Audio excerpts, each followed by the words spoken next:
Cycle याद आते ही वो नॉस्टैल्जिया याद आ जाता है। अच्छे नंबर ले आओ बिटिया, साइकिल दिलाएंगे। बेटा एग्जाम में हीरो बन के दिखाओ, हीरो साइकिल मिलेगी। मानो साइकिल ना हो, एक सपना हो। और इतिहास में पीछे जाएंगे तो दूल्हा अपनी दुल्हन को लाने के लिए साइकिल पर जाता था और दुल्हन पीछे बैठ के यूं घूंघट ओढ़ के आती थी और बच्चे तालियां बजाते बजाते दौड़ते थे। साइकिल के पीछे रेडियो बजता रहता था और दूर से समझ आता था किसकी साइकिल आ रही है। टन टन टन टन सब साइकिल में अलग अलग किस्म की घंटियां बजाते थे, चक्कों को सजाते थे। साइकिल एक अद्भुत असाधारण पहचान थी और साइकिल बनाने का सपना भी था 4 भाइयों का। आज मैं आपको सुनाने जा रहा हूं 4 भाइयों के हौसलों की कहानी। एक ऐसी कहानी जिससे हर फैमिली बिजनेस करने वाले को फैमिली बिजनेस मैनेजमेंट के अद्भुत लेसन मिलेंगे। हर बिजनेस चलाने वाले को आज वो स्ट्रेटेजीज मिलेगी जिससे आप बहुत बड़े कंपटीशन में सरवाइव कर पाएंगे। और हर छोटे बिजनेस वाले को जिसने अभी अभी शुरू किया है, जिसके घर के गैराज में अभी सामान पड़ा हुआ है, उनको समझ आएगा बिजनेस बड़ा कैसे करते हैं।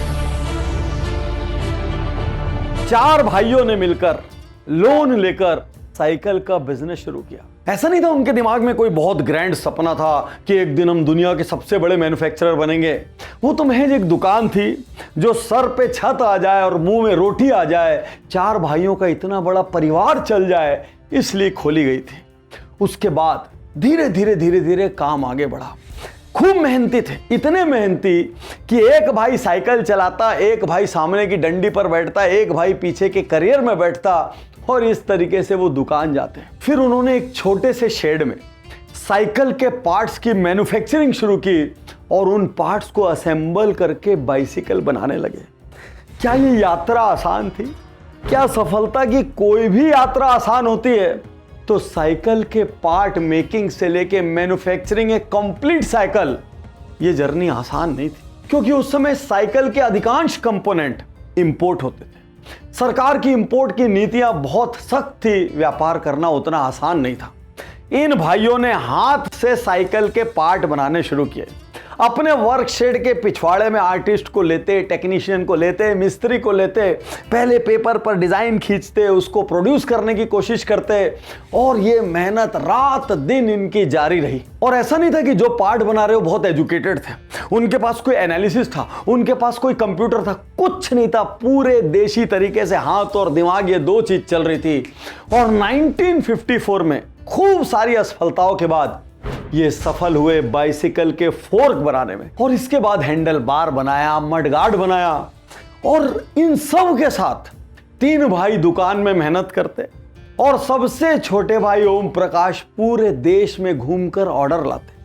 होटल में पैसा खर्चा ना हो जाए, क्योंकि भाई जेब टाइट थी, इसलिए स्टेशन के प्लेटफॉर्म पर ही सो जाते और यहां से इनकी यात्रा आगे बढ़ी। और आगे फैमिली बिजनेस मैनेजमेंट स्ट्रेटजीज बताऊं, बिजनेस स्ट्रेटजीज बताऊं, उसके पहले सारे व्यूअर्स के लिए एक सवाल।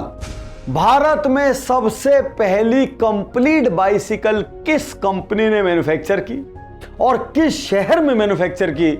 ये जवाब कमेंट बॉक्स में जरूर दें। सामान्य ज्ञान की थोड़ी परीक्षा तो होनी चाहिए। और आपको याद दिला दूं, यदि आपने उज्जवल पाटनी चैनल अब तक सब्सक्राइब नहीं किया तो तुरंत सब्सक्राइब करें, बेल आइकन दबाना मत भूलना, क्योंकि YouTube बेल आइकन दबाने पर ही नोटिफिकेशन भेजता है। 500 से ज्यादा वीडियो है, एक दिन में एक वीडियो देखेंगे, जिंदगी बदल जाएगी। 1956 में नेहरू जी ने कहा, देश के सारे बड़े उद्योग सरकार चलाएगी और छोटे उद्योग उद्योगपतियों के हवाले होंगे। जब साइकिल के लाइसेंस देने की बात हुई, लेकिन इस नियम के साथ कि आप सीमित संख्या में साइकिल बनाएंगे। जब मुंजाल जी को यह बात पता चली, वो अड़ गए। उन्होंने कहा, मैं साइकिल बनाना तो चाहता हूं, मेरा सपना बहुत बड़ा है, लेकिन मैं सीमाओं में काम नहीं करूंगा। मैं विशाल बिजनेस खड़ा करना चाहता हूं और इसके लिए मैं किसी लिमिट में नहीं बंधूंगा। और सबको चौंकाते हुए उन्होंने लाइसेंस वापस कर दिया। लोगों ने कहा, पैर पे कुल्हाड़ी मार रहे हो, लेकिन जिद्दी लोग तो जिद्दी होते हैं। बाद में सरकार को झुकना पड़ा और मुंजाल जी को उनका लाइसेंस वापस मिला और उन्होंने उस भरोसे को सिद्ध करके दिखाया। इनिशियल प्रोडक्शन 639 बाइसिकल, थोड़े दिन बाद 7803 और 1961 आते आते 31,000 साइकिल वो पर साल बनाने लगे। कहने की बात क्या है, जब आप राइट होते हैं, जब आपको खुद पर भरोसा होता है, तो आप कॉम्पिटिटर से तो छोड़ो, सरकार से भी भिड़ जाते हो।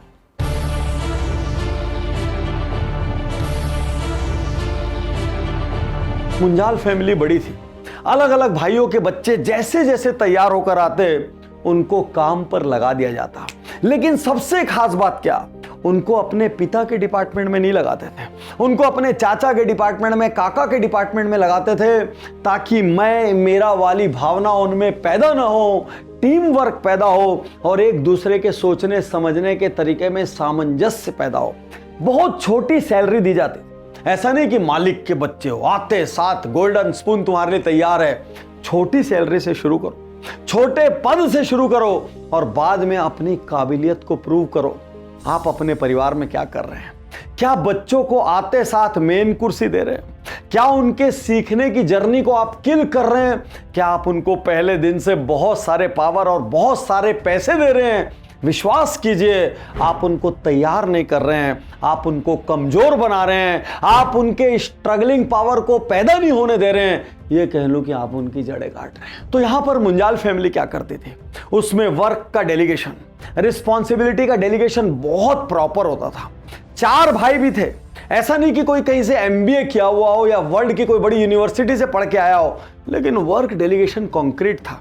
एक भाई मार्केटिंग देखता था, एक भाई मैन्युफैक्चरिंग देखता था, एक भाई क्वालिटी देखता था और स्वयं बृजमोहन लाल जी मुंजाल पूरी गवर्नमेंट की लाइजनिंग देखते थे, क्योंकि वो कोटा राज का समय था, वहां पर सेटिंग बहुत जरूरी थी। और वो कहते हैं, हम में से कोई भी बिना कारण एक दूसरे में दखलंदाजी नहीं करता था और हम एक ब्यूटीफुल कॉम्बिनेशन बनाते थे। हमारी रिलेशनशिप्स भी मैनेज रहती थी और व्यापार भी चलता रहता था।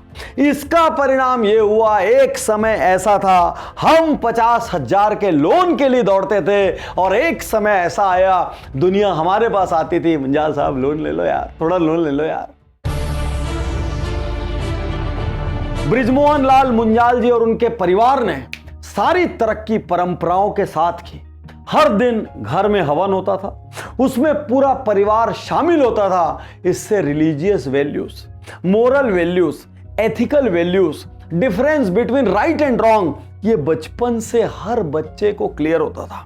वो कहते हैं, मेरा पूरा सेटअप, मेरा परिवार, हम सब एक दूसरे का बहुत आदर सम्मान करते थे।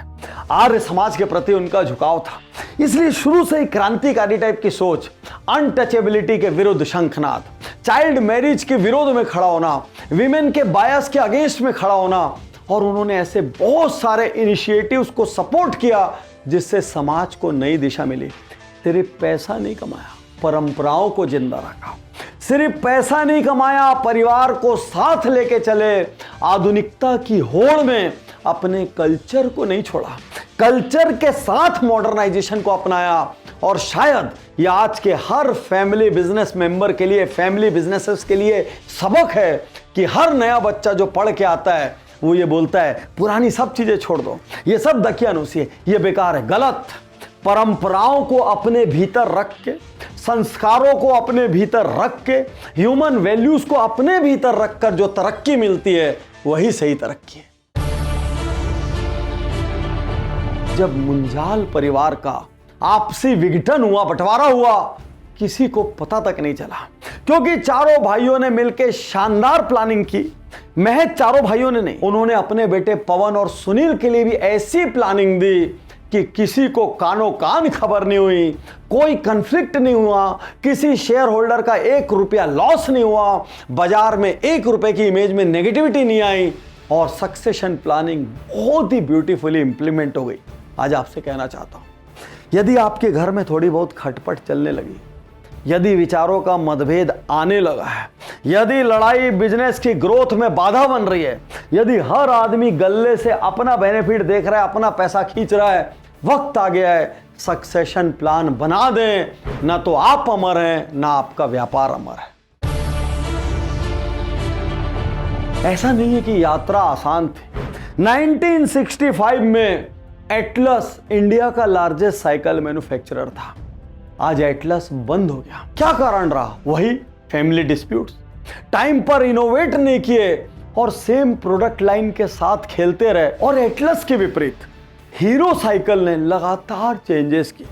70 के दशक में जब कोई जेआईटी नहीं जानता था, जस्ट इन टाइम, उस वक्त एक और जीडीपी लगातार गिर रहा था, प्रॉफिट मार्जिन कम होती चली जा रही थी, इमरजेंसी का समय था, व्यापार करना कठिन था, बिजनेसेस लगातार बंद हो रहे थे। लेकिन हीरो ने जेआईटी प्रैक्टिस करना शुरू किया। जैसे ही स्पेयर पार्ट गोडाउन में आते हैं, उनको वहां पर मिनिमम टाइम रखकर, उन पर मिनिमम ब्याज खाकर, बिना किसी इन्वेंट्री के झंझट के तेजी से साइकिलों को प्रोड्यूस किया जाता और बाजार में बेचने के लिए भेज दिया जाता, जिससे साइकिल की लागत कम हो जाती।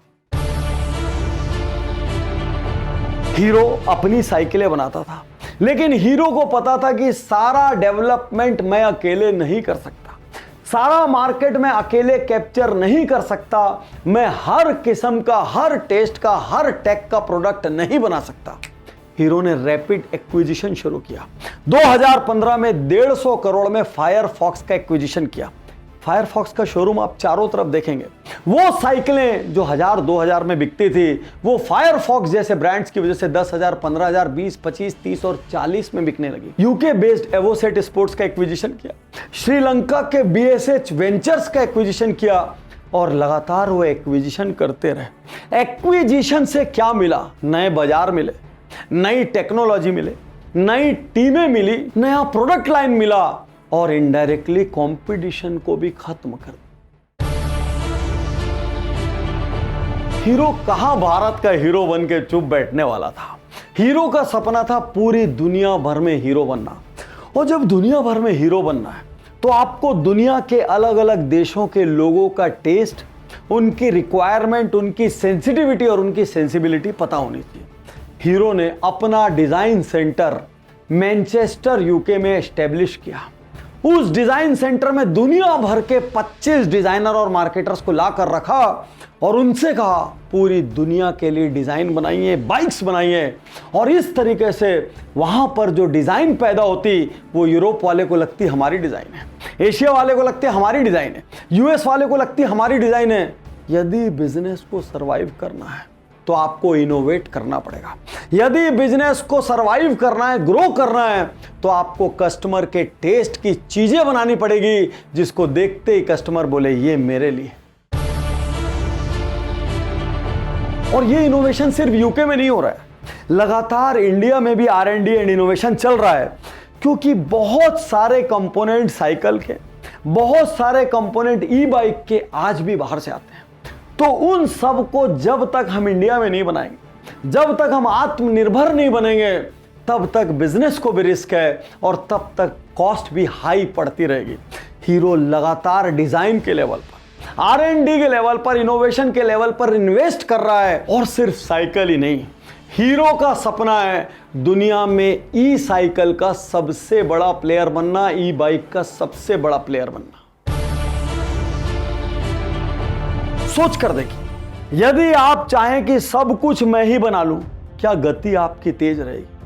यदि आप चाहें कि सारा R&D मैं अकेला कर लूं, तो क्या आपके पास वाकई इतना फंड रहेगा? यदि आप चाहें कि सब प्रोडक्ट्स मैं ही बना लूं, तो क्या आप मास प्रोडक्ट बना पाएंगे, मास अपील ला पाएंगे, मास के लिए जो कॉस्ट कटिंग चाहिए वो कर पाएंगे? हीरो था। हीरो ने एक ही चीज समझी, जो चीज नहीं आती और जहां संभावना है, जहां अपॉर्चुनिटी है, उसके लिए तुरंत हाथ मिलाओ। एक तरफ एक्विजिशन और दूसरी तरफ कोलैबोरेशन। और यही स्ट्रेटजी पीडीलाइट जैसी बहुत सारी और कंपनियों की भी है कि या तो वो कंपटीशन को अपना बना लेते हैं, एक्वायर कर लेते हैं, या कंपटीशन के साथ हाथ मिलाकर उसको दोस्त बना लेते हैं। और जेवी की यात्रा खूब तेज चली। जर्मन कंपनीज के साथ जेवी हुआ, जापानीज के साथ जेवी हुआ, चाइनीज के साथ जेवी हुआ, और इन सब की वजह से नई टेक्नोलॉजी भी मिली, नए बाजार भी मिले। उसके विपरीत कुछ दूसरे प्रोड्यूसर्स रिजिड होके बैठे रहते, जो करूंगा मैं करूंगा, मैं किसी के साथ हाथ नहीं मिलाऊंगा, मैं हूं। वो स्वयंभू बन के बैठे रहते। अरे व्यापार कोलैबोरेशन का नाम है, व्यापार कोऑर्डिनेशन का नाम है, व्यापार विन विन का नाम है। आज हीरो साइकिल दुनिया का लार्जेस्ट साइकिल मेकर है बाय वॉल्यूम। 250 सप्लायर, 2800 डीलर्स उनके इंडिया में हैं और 40% मार्केट शेयर। कोविड के समय जब सारी कंपनियां रो रही थी, दिन की 19,000 साइकिल बना के हीरो ने पूरी दुनिया को हिला दिया और वो इकलौता साइकिल मैन्युफैक्चरर है जिसका नाम Guinness book of world record में दर्ज हो। अब जब भी आपके आसपास कोई हीरो की गाड़ी दिखे, कोई हीरो की साइकिल दिखे, आपको ये महान शख्सियत याद आना चाहिए जिसने अपनी शुरुआत बेहद मुश्किलों के साथ की। एक बार नहीं, 2-2 बार इनको शहर छोड़ना पड़ा, अपनी जड़ें छोड़नी पड़ी, लेकिन हिम्मत नहीं हारे, फिर से नया पेड़ लगाया। आज की इस कहानी में सबसे ज्यादा इंस्पिरेशनल बात आपको क्या लगी, आप कमेंट बॉक्स में जरूर से जरूर बताएं। यदि आपको ये वीडियो पसंद आया, यदि ये वीडियो वायरल हुआ, तो अगले पड़ाव में मैं आपको हीरो मोटर्स की केस स्टडी देना चाहूंगा, क्योंकि वो भी अपने आप में ऐतिहासिक है। हीरो और होंडा एक साथ थे, हीरो होंडा, और एक समय के बाद हीरो अलग हो गया, होंडा अलग हो गया। किसी प्रोडक्ट में हीरो लीड कर गया जापान के इतने बड़े होंडा को हरा के, और होंडा कई मामले में हीरो को सलाम करता है कि हमने नहीं सोचा था हीरो इतनी तरक्की कर जाएगा। यदि ये केस स्टडी चाहिए तो कमेंट बॉक्स में जरूर लिखें। शुक्रिया, धन्यवाद, थैंक यू।